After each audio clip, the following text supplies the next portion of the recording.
好，来继续来看第一波新冠病毒的疫情，慢慢进入尾声咯。各国嘛陆续来解封，但是全世界死亡甲确诊的病例数也是不断的增加。中国的北京嘛再度来爆发着疫情。咱国内的专家讲，这解封了后人潮移动，加上大家对防疫放松咯，所以伫个疫情也未完全断绝的国家，恐惊也阁有可能会来爆发着第二波的疫情。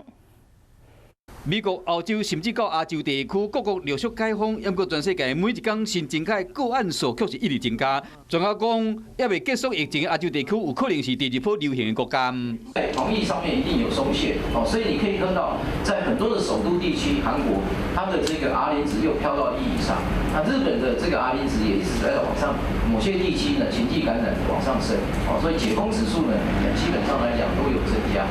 同款，华人烦恼，还有疫苗发展超过100几支的疫苗，拢在第一阶段动物的实验阶段，敢若10外支进入小建本的实验。第3阶段效益测试嘛只有2支。目前上个引起人注目，就是美国、英国甲中国研究的疫苗，希望讲会使达到保护感染、减少传播、降低镜头的个案、减少疾病严重程度等等的目的。不过研究中的这疫苗有法度达到倒一个目的，依然唔知影。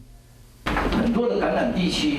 又使用了所谓的社交距离，又使用所谓的封城，这些东西的复杂因素，让这种研究呢，基本上来讲速度呢一定会变慢。所以呢，疫苗表面上大家可以说我6个月就可以产生成果，可是这些非疫情因素都不是大家能够控制。 虽然各国在面对第一波新冠疫情已经有实践的经验，因为依然面临高难度的挑战，敢有度控制小规模的群聚感染，避免新的传播链的出现，这是各国的头一个目标。